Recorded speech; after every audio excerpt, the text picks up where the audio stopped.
I'm Edward October, and this is A Nefarious Nightmare. This podcast contains foul language and discussions of violence.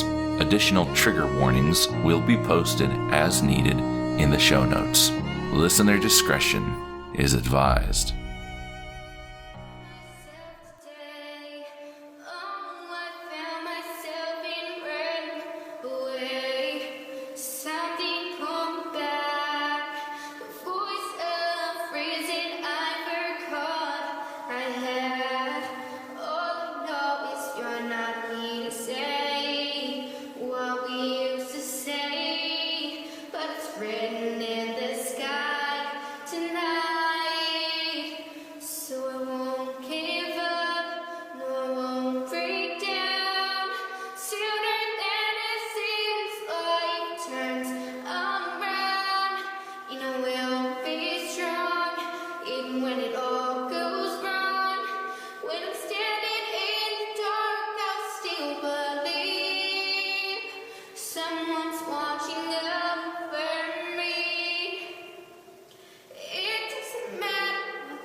Today's episode is especially heavy. Truly, they all are. But this one touches on triggering topics. Today, we will be talking about Amanda Todd. Amanda Todd's story continues to make others in situations of bullying and online threats feel seen. While her case is heartbreaking, it has also opened up a little bit of dialogue and awareness onto one of the things that unfortunately continues to this day, which is sextortion, as well as bullying and suicide. Amanda was coerced and groomed by an online predator, and then bullied and abused both on and offline by her peers. What resulted was a tragedy. With that, I'm Courtney Fenner. And I'm Amanda Cronin, and A Nefarious Nightmare presents Princess Snowflake, the tragic case of Amanda Todd.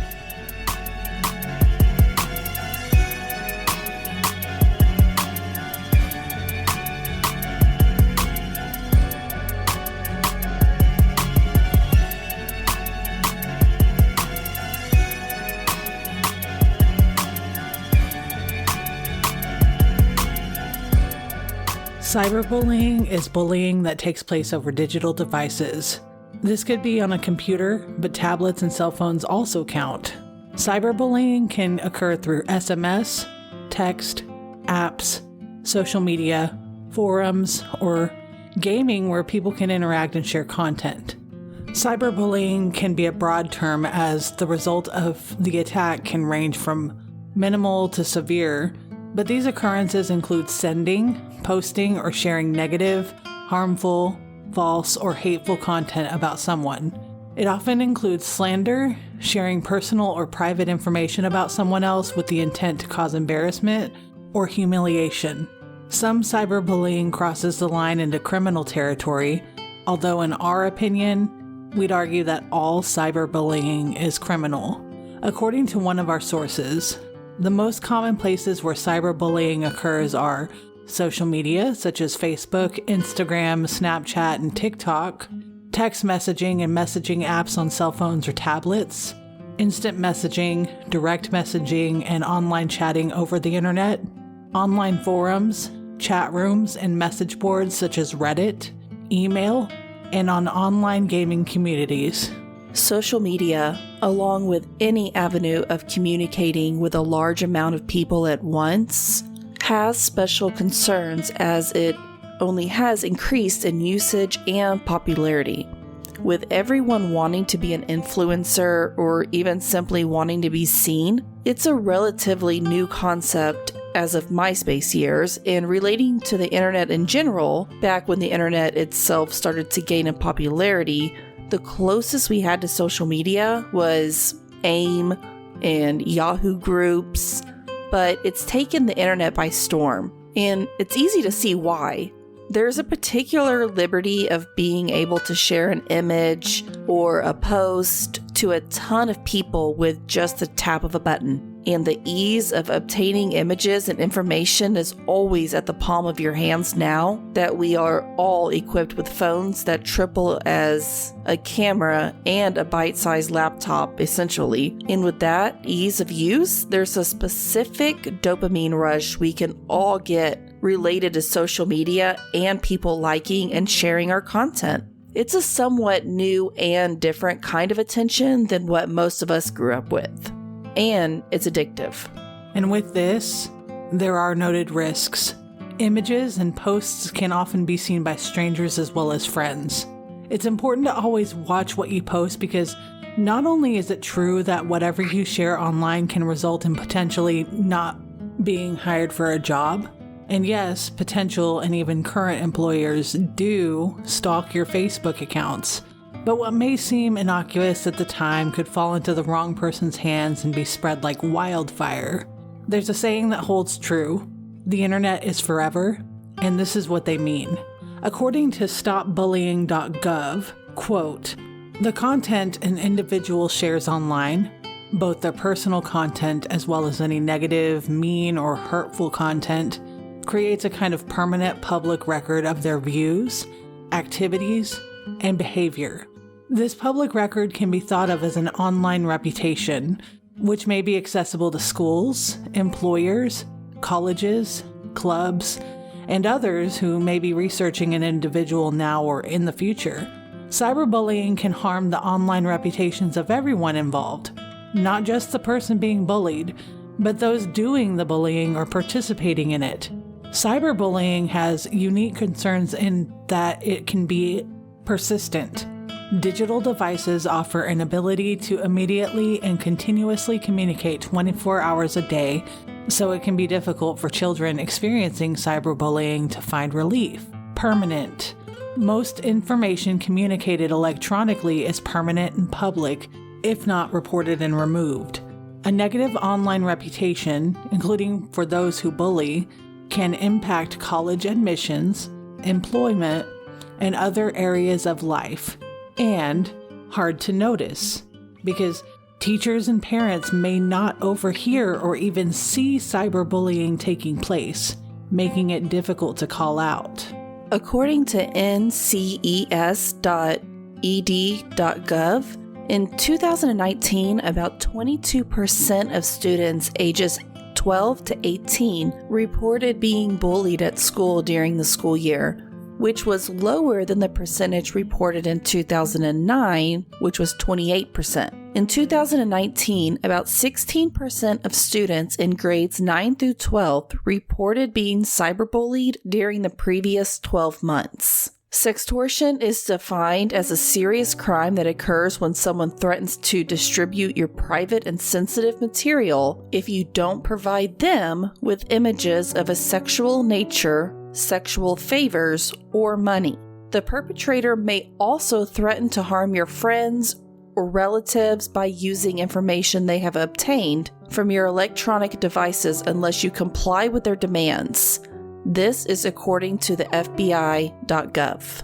According to the National Center for Missing and Exploited Children, sextortion is a form of child sexual exploitation where children are threatened or blackmailed, most often with the possibility of sharing with the public a nude or sexual image of them by a person who demands additional sexual content, sexual activity, or money from the child. This crime may happen when a child has shared an image with someone they thought they knew or trusted, but in many cases they are targeted by an individual they met online who obtained a sexual image from the child through deceit, coercion, or some other method.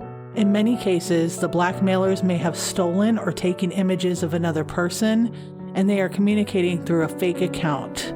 The blackmailer may have sent images as well. The NCEMC also goes on to say that they have seen a dramatic increase in sextortion cases being reported to their cyber tip line, especially financial sextortion, which is where the offender demands more money from the child. Teenage boys have been the most common targets in these recent cases. We mention this because despite the viral coverage that Amanda Todd's case has received, it just continues to get worse, and maybe, just maybe, we can help to stop it.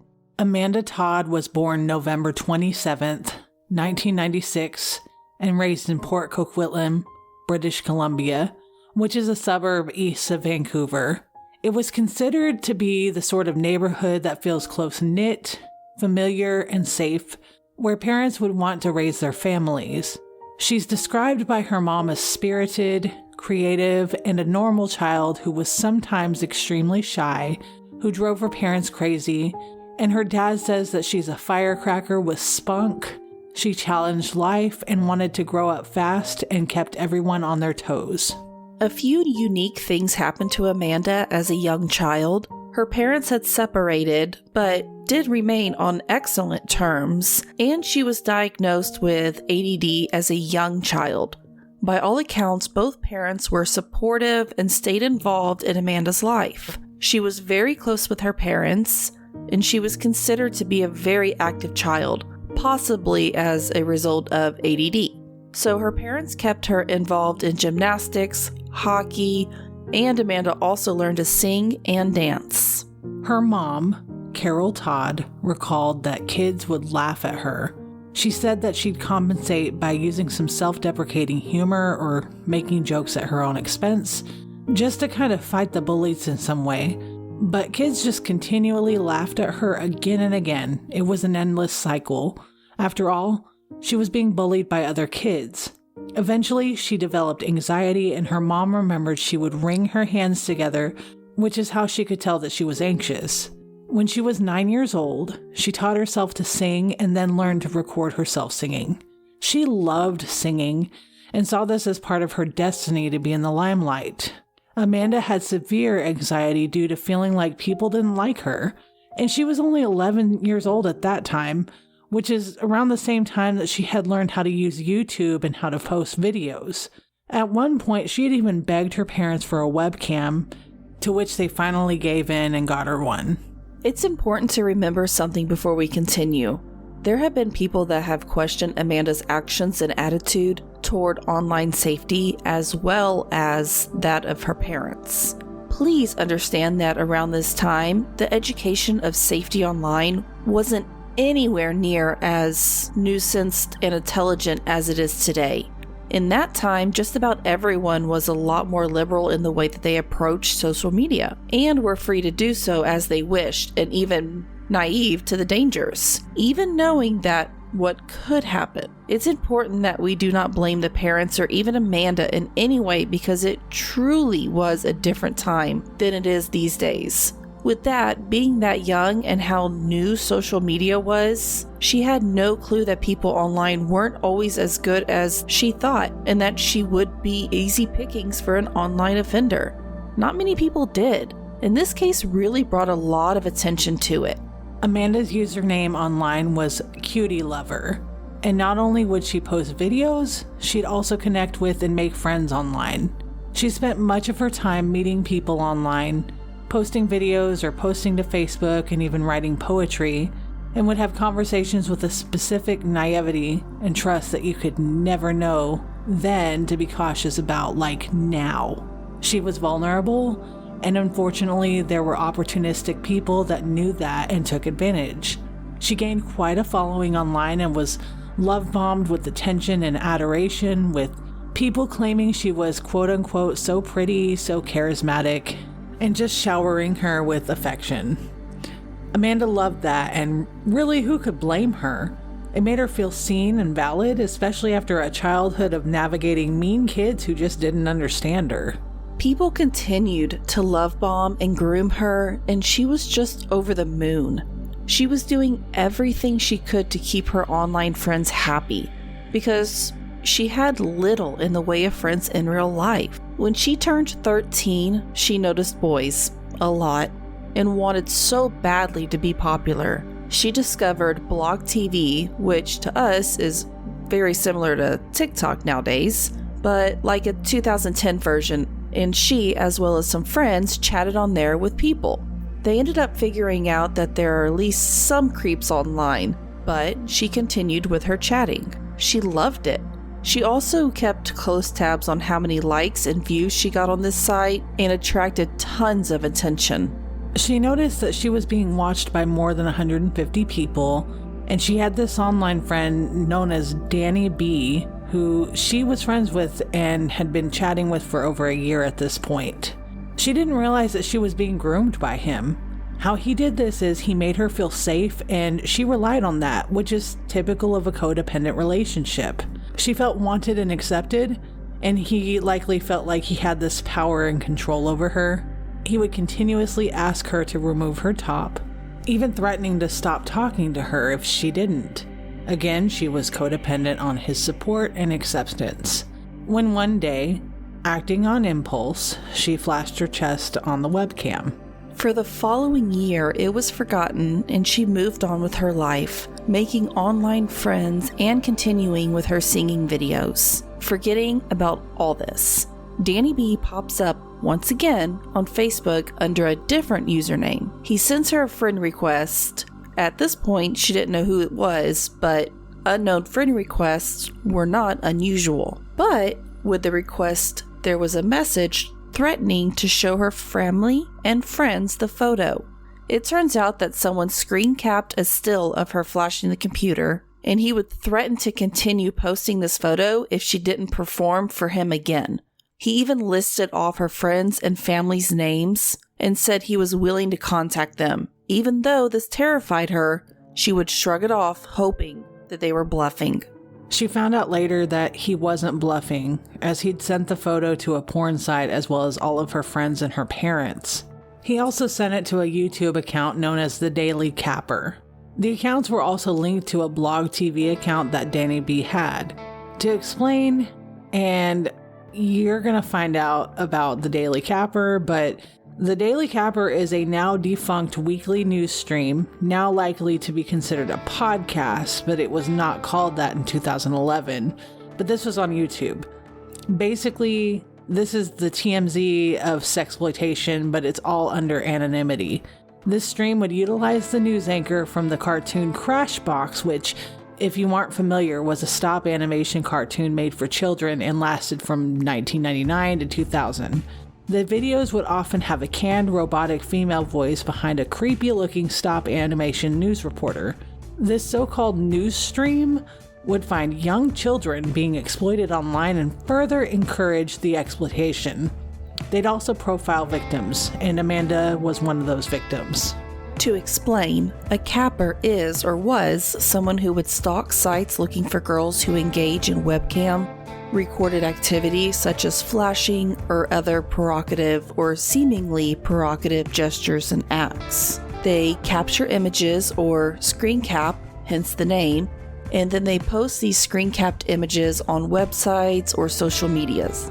It's mentioned that cappers will typically find these in chat rooms online and trade pics for blackmail in exchange for a quote-unquote win. It's unclear as to what that win would be, but we believe it could include avoiding being blackmailed themselves, likes and views, money, getting exclusive views of content, or exchanging photos for newer ones. Amanda was starting to realize that this was happening, and her mom got an anonymous message from a concerned person warning her that Amanda was being sextorted. The message goes on to say that Amanda needed to be stopped. There are trolls online straight up looking for photos like this.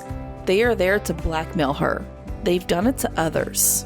Remember earlier when we said that she thought that they were bluffing and then she found out that they weren't?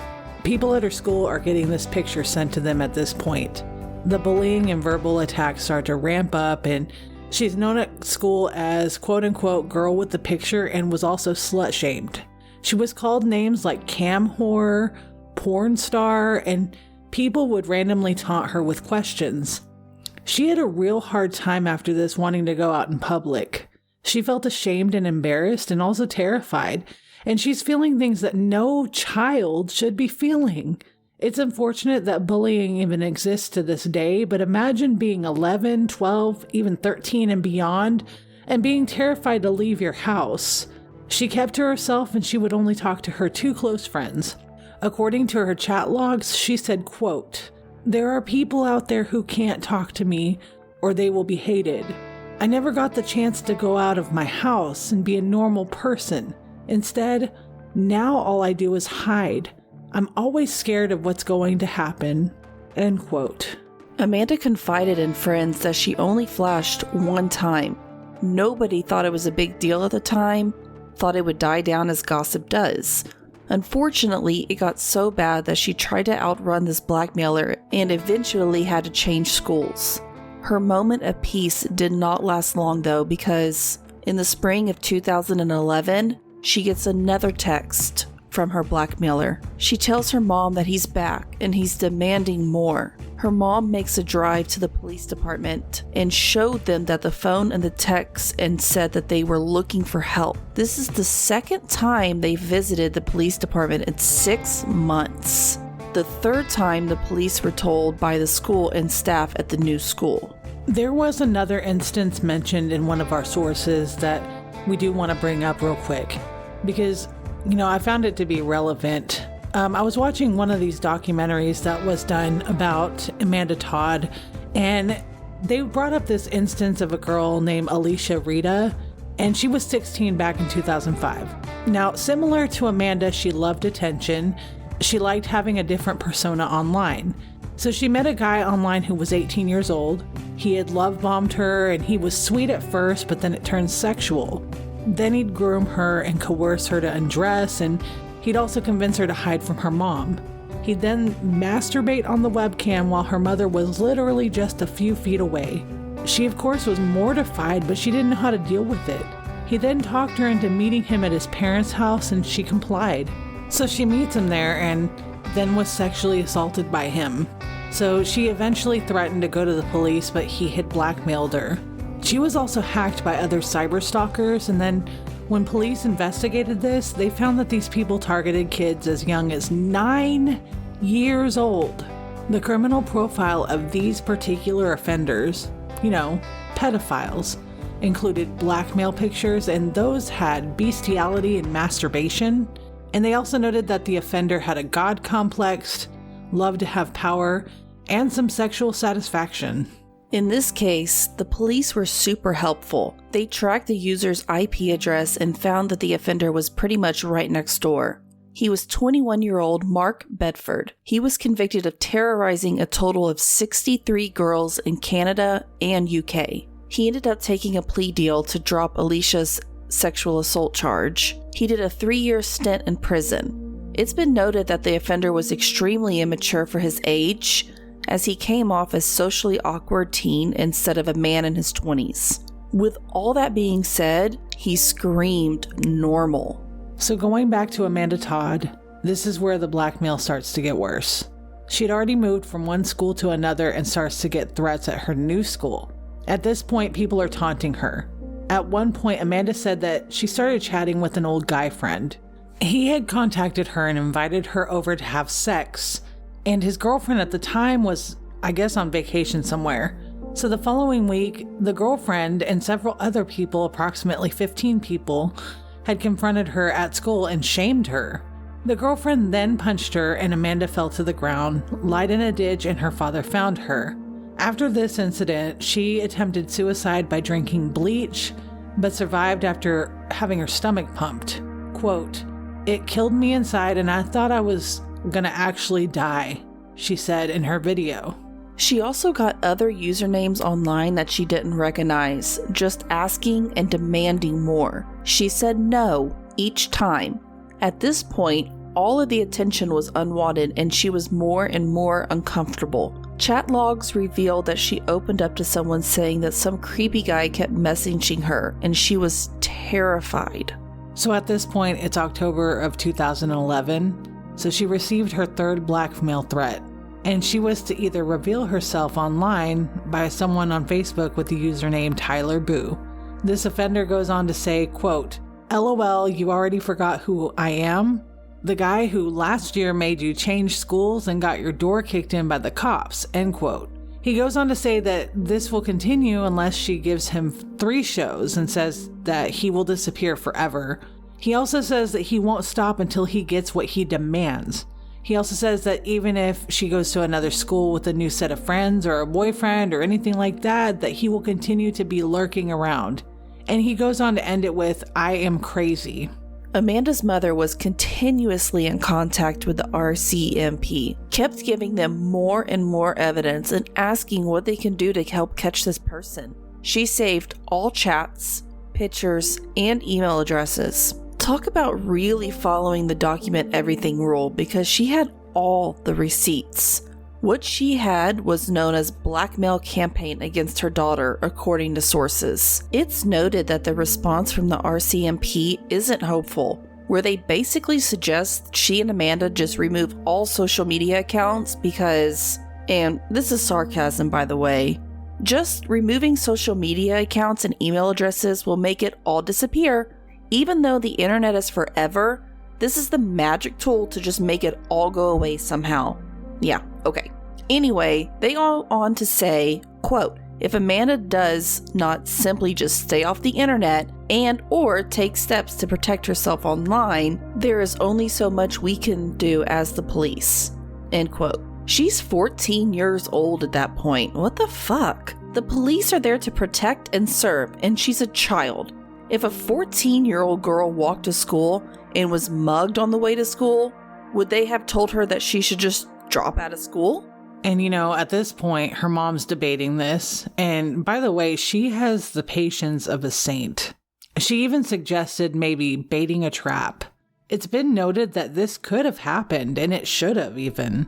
And that while it could be suggested to a victim for them to cut off communication with offenders, it doesn't take long for the offender to pop up and reestablish themselves. And even if she followed extreme online safety, there still isn't much you can do to stop them without help from the police.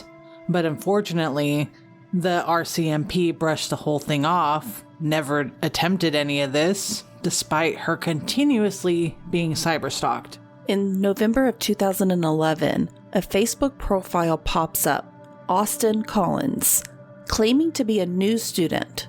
He adds several of Amanda's friends. Then he switches his profile pic to the infamous picture that has been around everyone's circles already. He posts a message with it saying, quote, "Sent to about 280 peeps. Enjoy the shit fest," end quote. They realize that this is a fake profile. The need for police to act fast was vital, but unfortunately, in part due to the lack of cooperation on the behalf of the RCMP, and despite having plenty of logs and documentation at this point, it was difficult. One of her guidance counselors, as well as friends and family, they were all extremely worried. Amanda's demeanor was mostly quiet and stricken with sadness.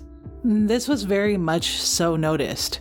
Happy moments were extremely rare, but they occurred when Amanda felt safe. Her friend said that she started to withdraw from her social life and remained secluded and avoided everyone for the most part.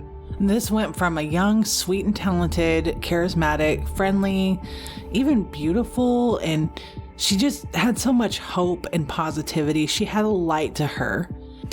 To someone whose sorrows and depression are deep and darker by the minute.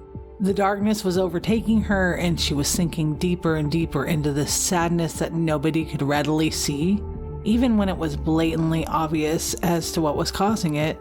And Amanda was not only misunderstood, she was also just treated very unfairly. It's been mentioned that she sent a message to her friend saying, quote, "Do you know how many times I've heard, 'Nobody likes you' or 'wants you here, go back to where you came from,' or 'if you died, I would throw a party.' Ever since all this happened, I just cry myself to sleep because it hurts no matter what. Please, please help me." End quote. This is a literal cry for help, but it was still hard to see. At one point, she had been admitted to a hospital after an incident where she was cutting herself. She had also moved to a new town in March of 2012 to start fresh, but received several abusive messages, taunting and making fun of her for her suicide attempt. She could not get away, as each time she moved, she'd get a new friend request from the same person, posing as somebody else unknown and different. She also got another message asking her to perform, and she replied with, quote, "I don't do that shit anymore. I have self-respect, and I don't give it to randoms," end quote. She was made fun of by other students at her new school for her low grades, which unfortunately is a consequence of a possible speech or language-based delay. And talk about more than she can handle, right? She was also made fun of for the time she went into the hospital to treat her severe depression when she was cutting.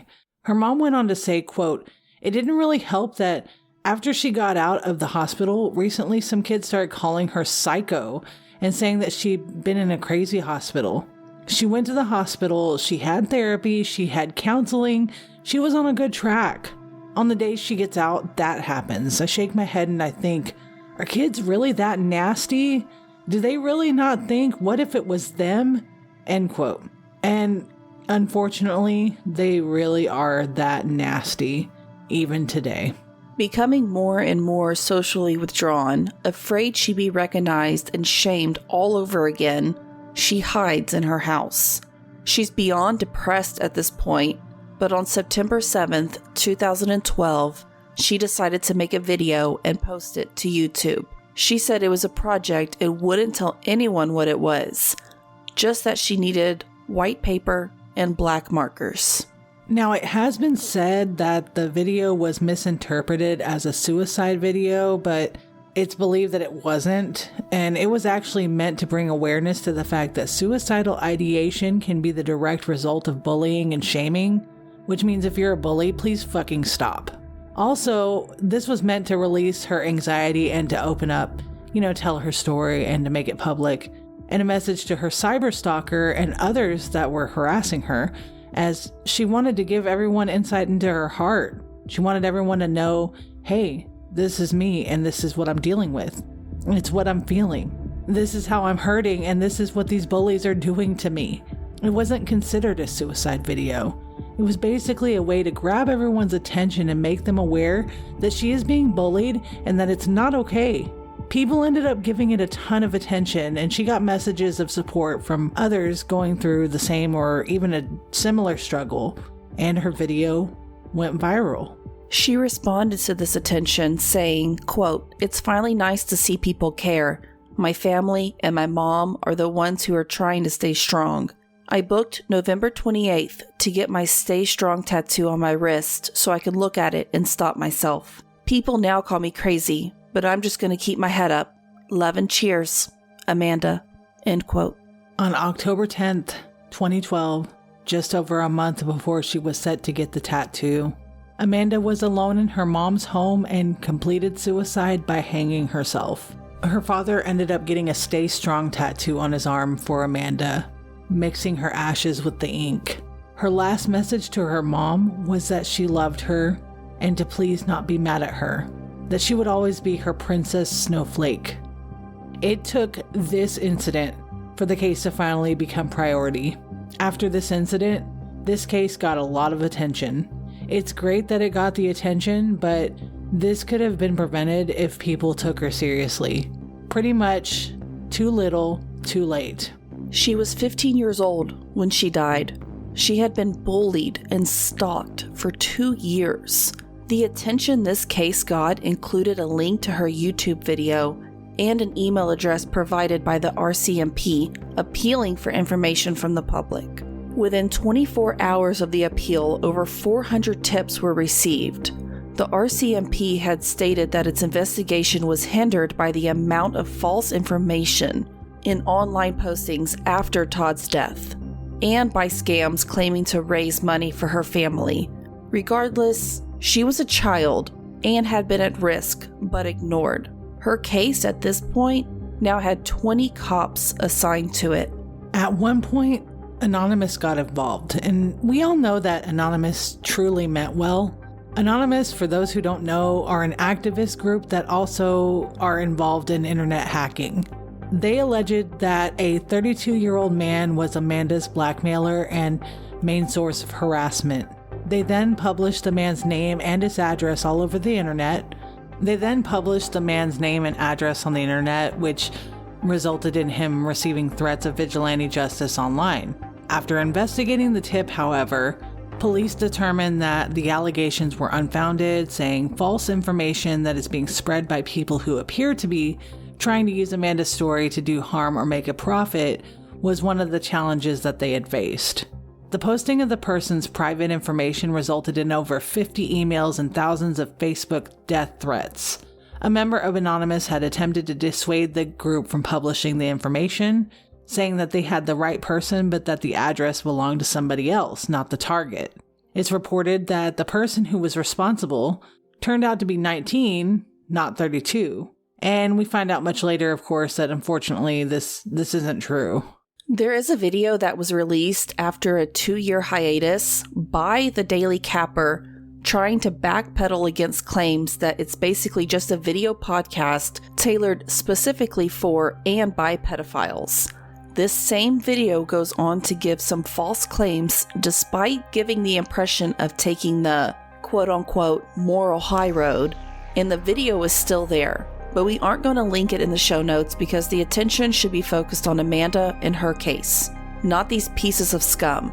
If it was an apology video, it was inauthentic. More like, sorry I got caught, and less taking accountability for their massive part in the actions that persuaded her to end her life. On October 19th, 2012, several vigils were held internationally to remember victims of bullying, as well as Amanda Todd.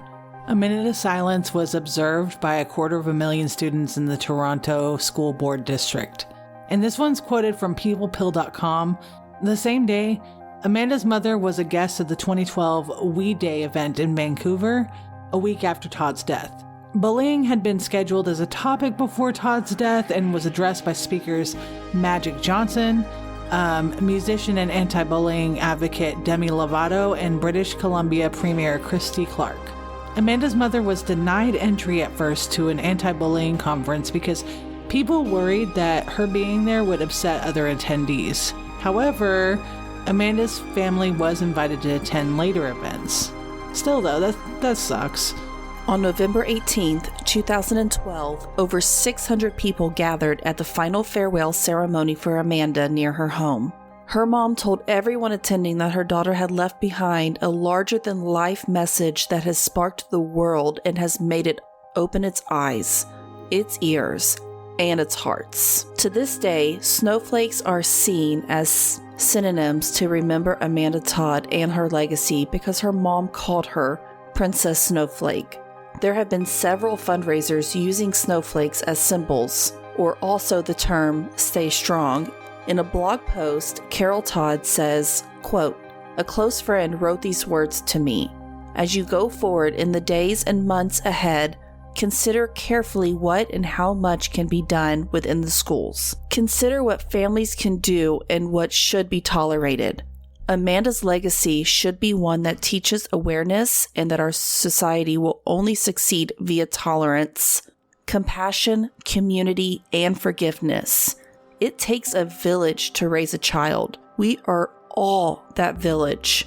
Please help in continuing the legacy and the life lessons that Amanda left behind for us to work on. When you see a snowflake falling gently from the sky, please think of Amanda Todd, my Princess Snowflake." End quote. The Coquitlam and Ridge Meadows serious crime teams cooperated in a full investigation, revealing that Amanda's death could have been prevented as investigators reviewed all chat logs and social media activity. Cybertip.ca, a Canadian national organization, said that they received a tip about Amanda's case nearly a year before her suicide. In November 2011, a concerned citizen reported that her pictures were in circulation online. This was turned over to law enforcement as well as child welfare agencies. The RCMP were repeatedly informed that she was being sexually extorted by an adult male, to which they responded with, "Nothing could be done about it." According to the Ontario Provincial Police, or OPP, however, the crime of sextortion can be investigated quite successfully. After an investigation involving Facebook, in January 2014, Dutch police arrested a man in a case involving multiple victims in the Netherlands, UK, and Canada, where he had installed spyware on his computers.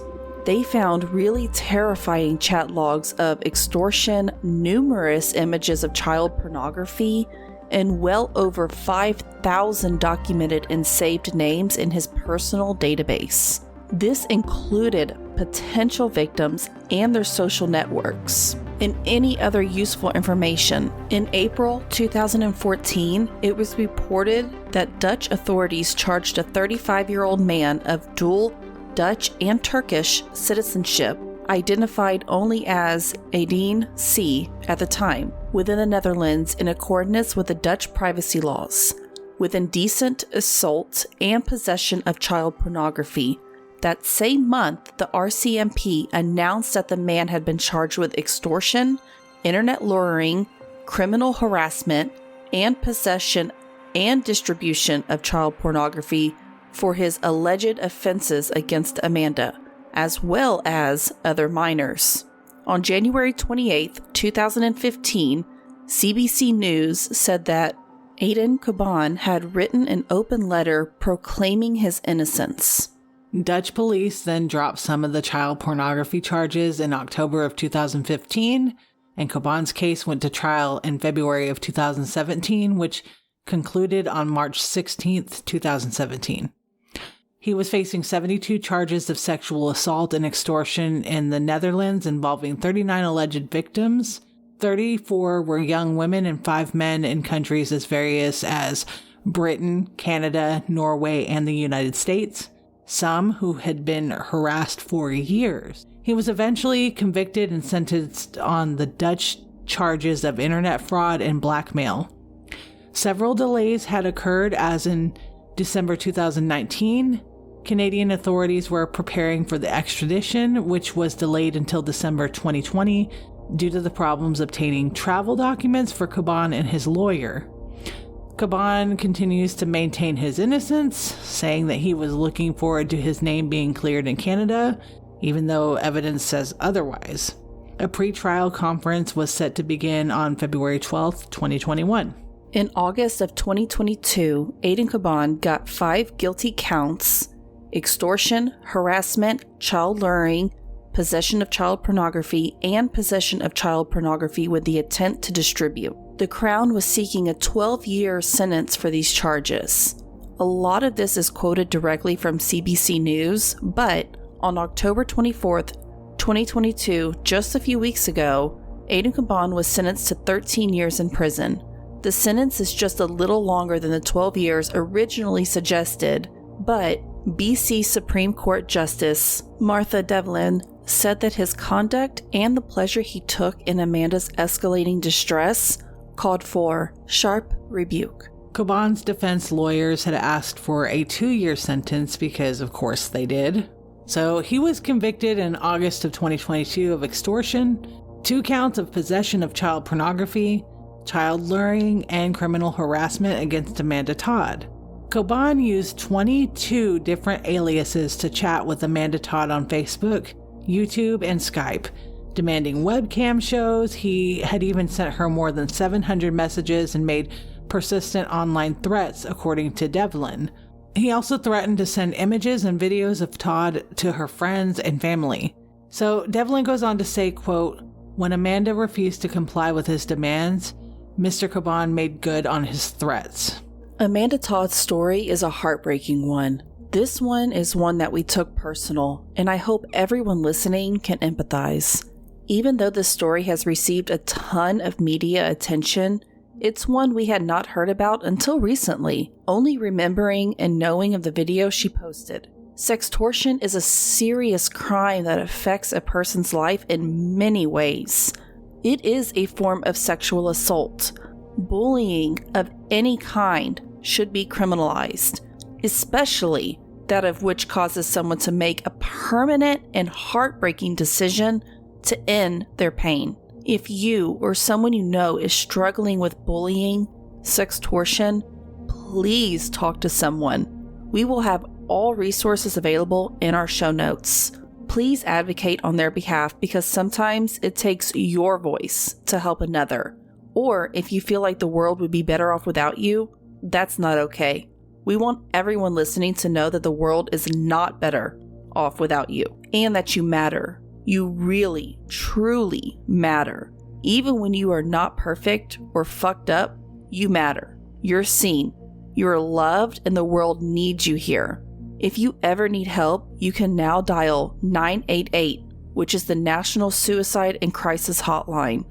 If you prefer, you can still also call 800-273-TALK. Just know that you are needed, you are loved, and you are worthy.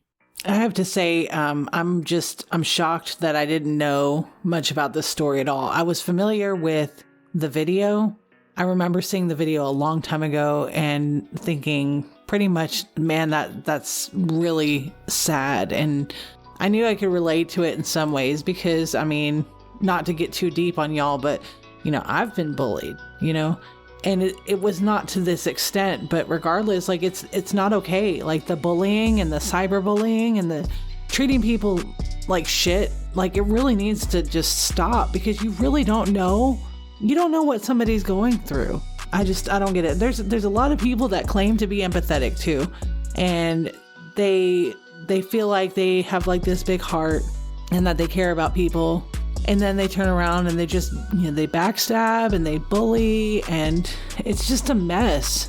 If you really want to have that kind of heart, like if you want a good heart, maybe don't do those things. Maybe put yourself in the shoes of other people and realize that you don't know what's going on with them behind closed doors. You don't know what their family life is like.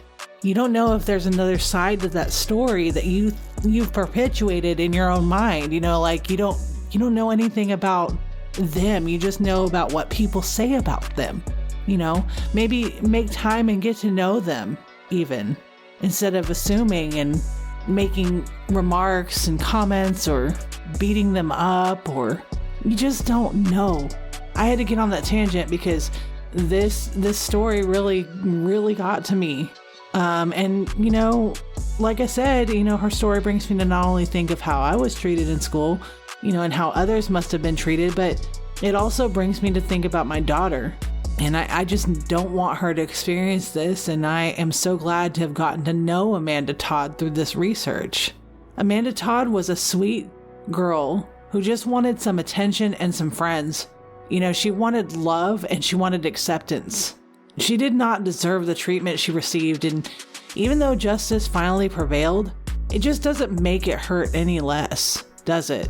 Amanda Todd was vulnerable and therefore taken advantage of. And she was a B, you guys. She was a major B, but she wasn't protected as much as she should have been. And especially by those who are supposed to protect and serve. They should have taken her seriously. Her story is going to forever haunt us and those who may be going through something similar. So with that, we must always protect the bees, for they are resilient yet vulnerable. Bees are necessary for life, and without them, we as humans are doomed. So we have to protect the bees at all costs. So be vigilant, for when you mess with the bees, you get the hive.